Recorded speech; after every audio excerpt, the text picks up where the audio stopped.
दर्शक कृपया ध्यान दें, आहट की सारी कहानियां काल्पनिक है और उनका वास्तविकता से कोई संबंध नहीं है। आहट धारावाहिक केवल आपके मनोरंजन के लिए बनाया गया है और इसमें दिखाए गए सभी लोग, जगहें, संघटनाएं और घटनाएं काल्पनिक है। आहट बनाने वाले ये नहीं चाहते कि हमारा कोई भी दर्शक आहट देखने के बाद भूत प्रेत, जादू टोना या अद्भुत शक्तियां जैसे अंधविश्वासों में यकीन करें, क्योंकि ये सारी कहानियां काल्पनिक है। पिछले एपिसोड में आपने देखा किन्नरी पिछले कई दिनों से पार्क में किसी का इंतजार कर रही है। आखिर दीपांकर उससे रोज पार्क में आने की वजह पूछता है। किन्नरी बताती है कि 10 अक्टूबर से उसकी जिंदगी में अजीब अजीब हादसे हो रहे हैं। जब वो अपनी घड़ी ठीक करवाने दुकान पर पहुंचती है तो देखती है कि उसकी घड़ी 10:51 पर रुक गई है और एक ज्योतिष उसका हाथ पकड़कर उसे आत्मा आत्मा कहने लगता है। जब वो घर पहुंचती है तो किन्नरी की बेटी जो झूले पर झूल रही थी, उसका झूला अपने आप अचानक जोर जोर से चलने लगता है।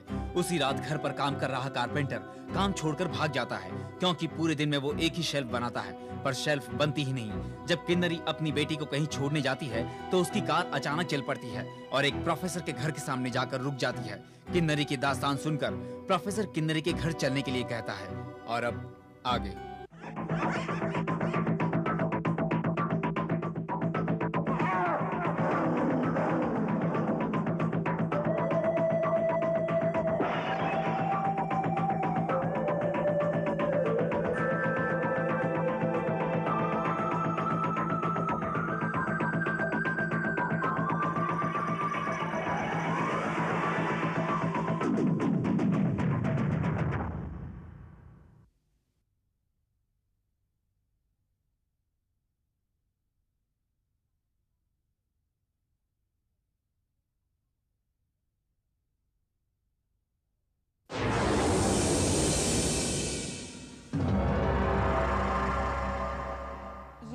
ये सब हमारी अब तक की जिंदगी के फोटोग्राफ्स हैं, बचपन से लेकर अब तक।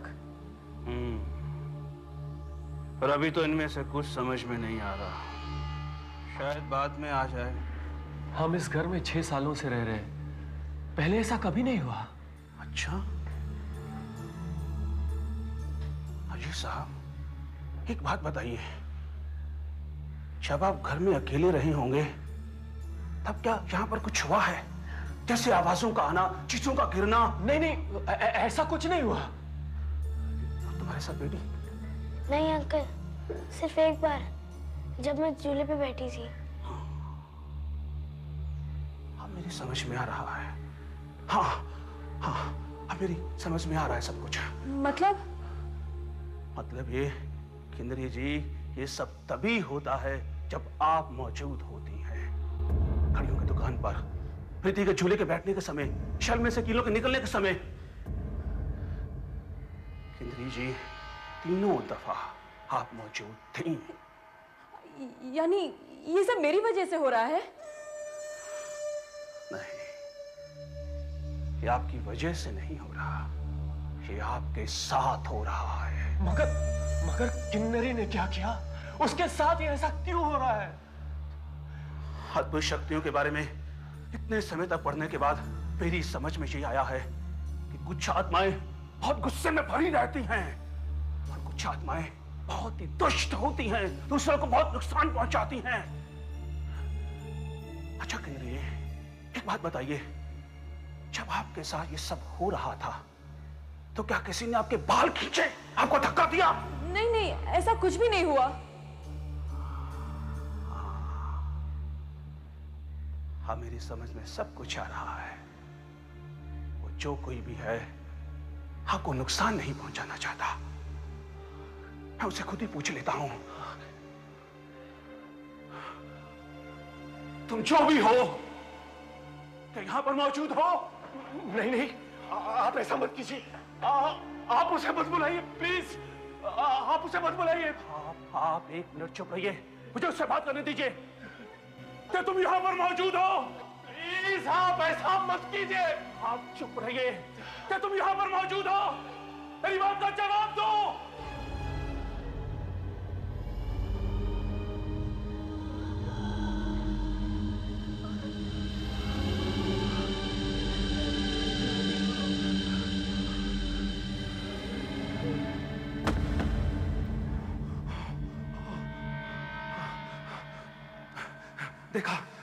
देखा वो इसी कमरे में मौजूद है। वो हमारी आवाज सुन सकता है। हाँ, वो सुन सकता है हमें। देखो देखो, हम तुमसे कुछ पूछेंगे, हमारी बात का जवाब देना। सुन रहे हो ना? तुम कैसे जवाब दोगे? एक मिनट। हाँ हाँ, अगर हाँ में जवाब देना हो तो इसे 2 बार पटकना, ऐसे। और अगर ना में जवाब देना हो तो इसे 1 बार पटकना, ऐसे। ठीक है, ठीक है, ठीक है, जवाब दो, जवाब दो।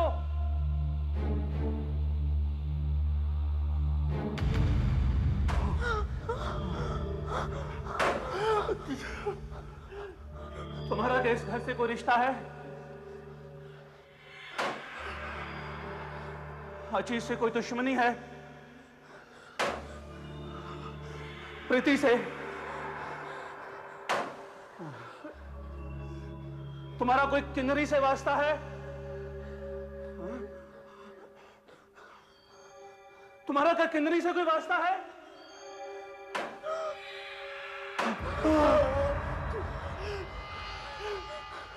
तुम क्या इसका कोई रिश्तेदार हो?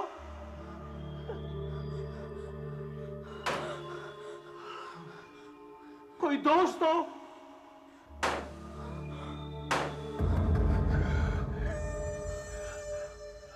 इन फोटोज में से किसी एक फोटो में हो तुम क्या?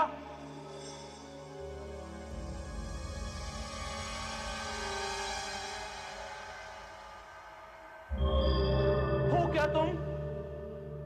जवाब दो।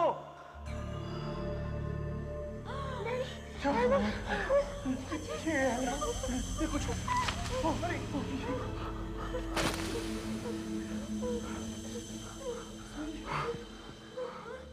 देखिए आप, ये तो मेरे स्कूल के दिनों की फोटो है।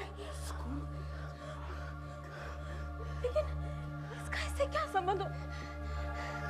ओह माय गॉड, इस पे ये चेहरा खुरेदा हुआ है। मतलब किसी के साथ बहुत बुरा हुआ है। क्या ये लड़का तुम ही हो?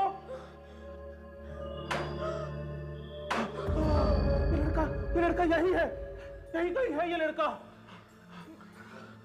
कौन है? याद कीजिए, ये लड़का आपकी क्लास में था। याद कीजिए आप। याद करने की कोशिश। नहीं, मालूम तो यहाँ मुकुल। ओह माय गॉड, ये तो कीर्ति की तस्वीर है।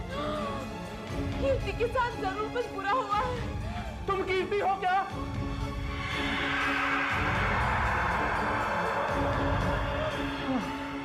ये कीर्ति है, कीर्ति है ये।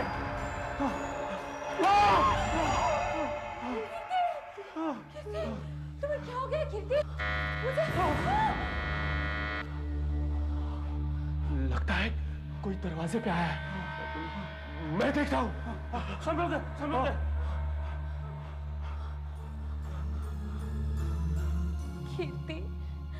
कीर्ति के साथ जरूर कुछ बुरा हुआ है। मैं तो सालों से उसे मिली भी नहीं।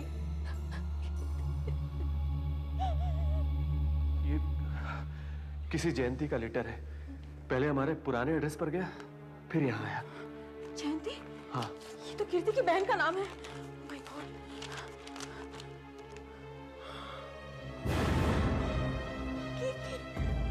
कीर्ति की कार एक्सीडेंट में मौत हो गई है।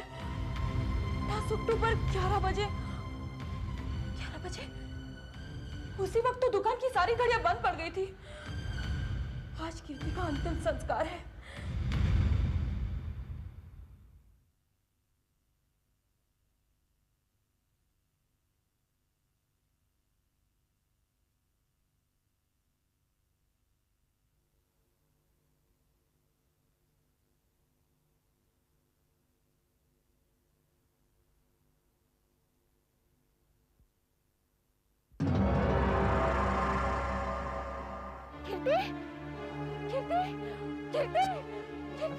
कीर्ति?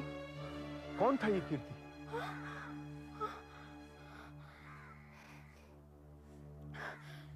मेरे बचपन का दोस्त था। हम लोग एक ही स्कूल में पढ़ते थे और बाद में एक ही कॉलेज में गए। कहीं चला गया और आज तक मुझे नहीं मिला। मगर आपके साथ जो कुछ भी हो रहा था उसका कीर्ति से क्या मतलब? हम लोग बहुत गहरे दोस्त थे, अक्सर इसी पार्क में मिला करते थे और नोट्स एक्सचेंज करते थे। एक दिन फर्स्ट ईयर की फाइनल एग्जाम से कुछ ही दिन पहले हम लोग सिलेबस के सिलसिले में मिले। कीर्ति, मैंने केमिस्ट्री के कुछ क्वेश्चंस लिखे हैं, इनमें से थोड़े तो आएंगे ही आएंगे एग्जाम में। सुन रहे हो ना? अरे ये तुम्हारे हाथ में ये अजीब सी किताब कौन सी है? केमिस्ट्री की तो नहीं लगती। ये केमिस्ट्री की किताब है भी नहीं, ये दरअसल किताब है आत्माओं के ऊपर, अ बुक ऑन पैरानॉर्मल। इसमें ऐसी ऐसी तस्वीरें हैं कि तुम देखोगी तो परेशान हो जाओगी। ये देखो, ये फोटो देख रही हो? ये एक औरत की फोटो है जिसका कि खून हो गया था और उसकी आत्मा इस फोटो में आ गई थी। और ये फोटो देखो, ये जर्मनी के विलेम हॉल की फोटो है। और ये वाली फोटो देखो, ये जब फोटोग्राफर ने अपनी औरत की फोटो खींची थी और जब उसने उस फोटो को डेवलप कराया तो देखा कि पीछे एक बच्चे की तस्वीर है जो कि उस गाड़ी के मालिक की बच्चे की फोटो थी जो बरसों पहले मर चुका है। और ये सब बकवास है। ये सारी तस्वीरें नकली हैं, डेवलपिंग रूम के कारनामे हैं। कीर्ति, ये सारी किताबें तुम जैसे लोगों को बेवकूफ बनाने के लिए ही लिखी और बेची जाती हैं। तो क्या तुम इस बात को नहीं मानती कि मौत के बाद भी इंसान जिंदा रहता है? और इन फोटो को तो देखा ना तुमने, इससे ज्यादा सबूत और क्या चाहिए? ये कोई सबूत है? अच्छा ये बताओ, सबूत सिर्फ कुछ ही लोगों को क्यों मिलता है, मुझे और तुम्हें क्यों नहीं मिलता? कीर्ति, ये बताओ, तुमने कभी आत्मा देखी है? देखी है आत्मा? वो सब तो मुझे नहीं मालूम, पर ये सब बातें मुझे मुमकिन लगती है। ये हो ही नहीं सकता। ठीक है, एक काम करते हैं, हम दोनों एक दूसरे से वादा करते हैं कि हम में से जो भी पहले मरेगा वो वापस जरूर आएगा और दूसरे को सबूत देगा कि मरने के बाद भी जीवन होता है। ओके, तो लगी शर्त। ओके, लग गई। कीर्ति, अब हमें ये तो नहीं पता कि हम कब मरेंगे, लेकिन मरने के बाद हमें ये सब याद रहेगा क्या? अगर मैं पहले मर गया तो मैं जरूर वापस आऊंगा और अपनी बात को साबित करके ही रहूंगा। याद रखो, हम दोनों में से जिसे भी दूसरे की मौत की खबर मिलेगी उसे इसी पार्क में आना होगा, क्योंकि हमने ये शर्त इसी पार्क में लगाई है, तो सबूत भी यही मिलेगा। ठीक है, तो ये बात तय है, जिंदगी में या मौत में हम दोबारा मिलेंगे जरूर। हमारी मुलाकात इसी पार्क में होगी।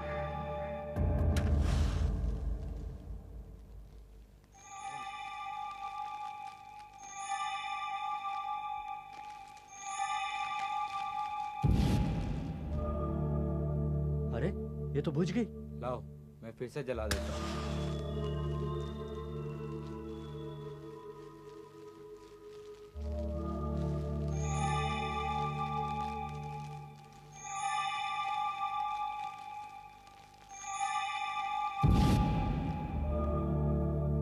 अरे ये क्या हुआ? अरे दोबारा बुझ गई। शायद हवा में कुछ गड़बड़ है।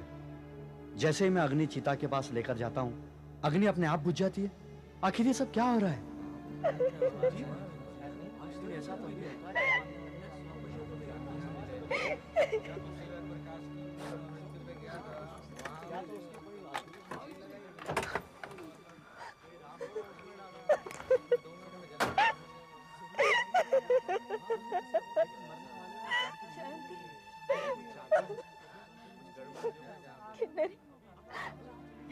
आखिर तुम्हें वो खत मिल ही गया।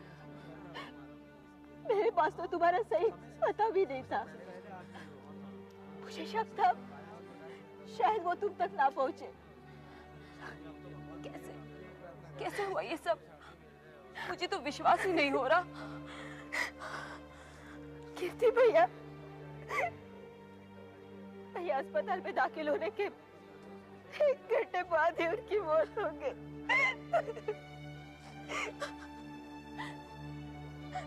उनकी आखिरी इच्छा यही थी कि मैं तुम्हें लेटर लिखूं और तुम्हें वो बात याद दिला दूं जो तुम दोनों के बीच तय हुई थी। मुझे तो कुछ पता ही नहीं चला, मगर मैं जानती हूँ। क्या मैं आखिरी बार कीर्ति की दर्शन कर सकती हूँ? चलो।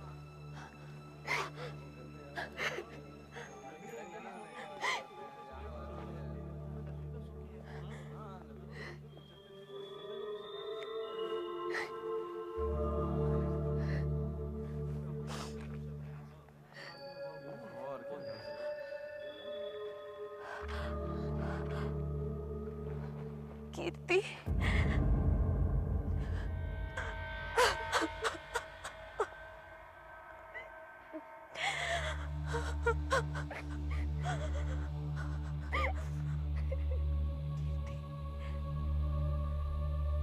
भाई ऐसा तो पहले कभी नहीं हुआ था कि शरीर आग पकड़ना ही ना चाहे। ऐसा लगता है शरीर जलकर राख होना ही नहीं चाहता।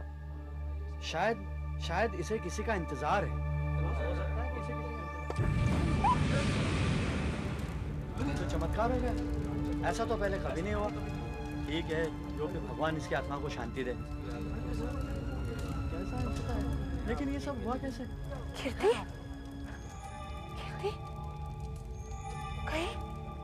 कहीं तुम मेरा तो इंतजार नहीं कर रहे थे?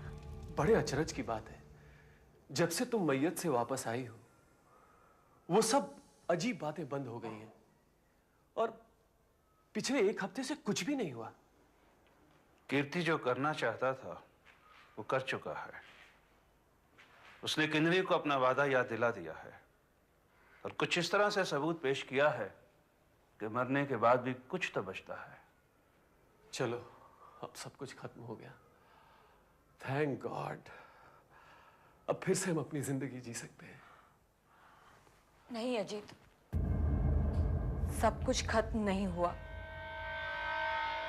हमारा ये वादा हुआ था कि हम दोबारा मिलेंगे उसी पार्क में जहां वादा किया था। दोनों में से जो पहले मरेगा दूसरे को सबूत देगा। मुझे पूना वापस जाना ही होगा। मुझे उस पार्क में वापस जाना ही होगा। मुझे हमारी मुलाकात का वादा निभाना ही होगा अजीत।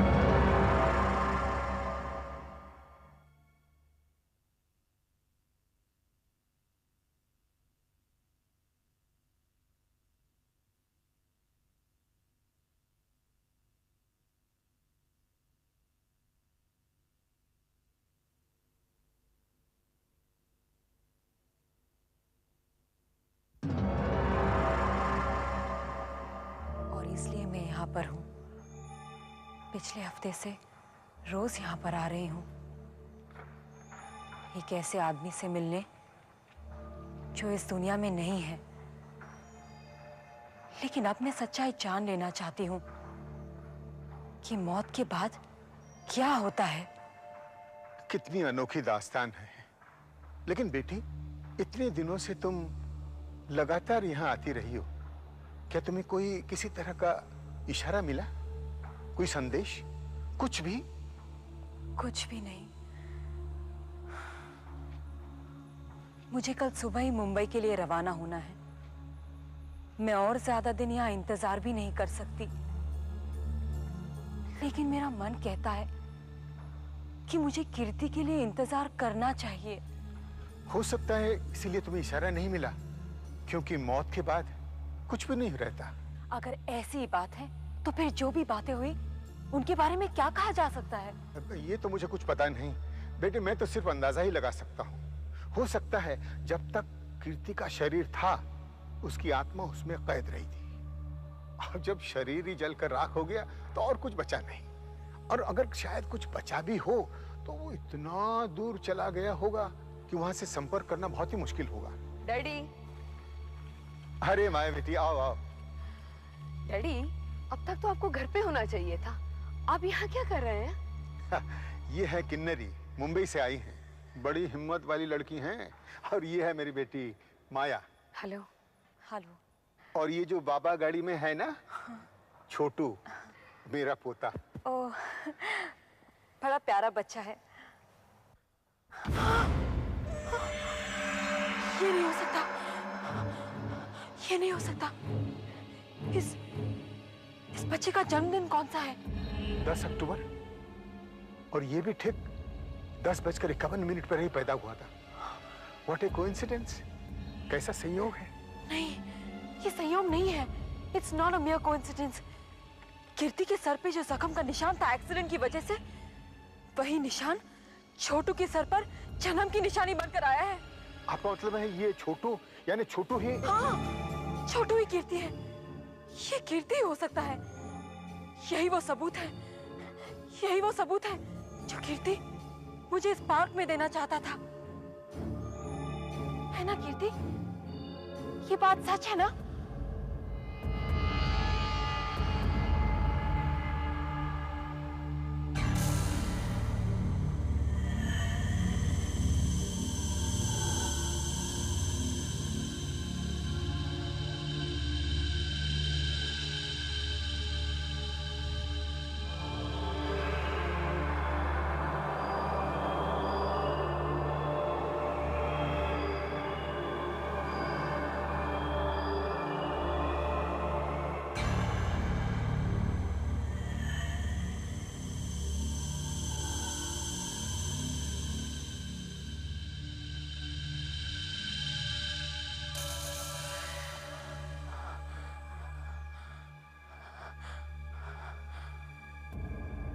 कीर्ति, तुम आ ही गए ना? आखिर तुमने अपनी मुलाकात का वादा निभा ही दिया। मौत को आने से कोई रोक नहीं सकता, और अगर आपको पता चल जाए कि इसी रास्ते पर आपकी मौत आपका इंतजार कर रही है, तो क्या आप आगे बढ़ोगे? कहानी कुछ दोस्तों की जो अमित को हमेशा डरपोक और कायर कहते हैं। खेल खेल में दोस्तों की मजाक अमित को एक ऐसी जगह ले जाती है जो कि मौत का घर है। क्या अमित इस बिल्डिंग में जाएगा? क्या इस बिल्डिंग के बारे में सुनी कहानियां सच है? पता चलेगा आहट के अगले एपिसोड कायर में।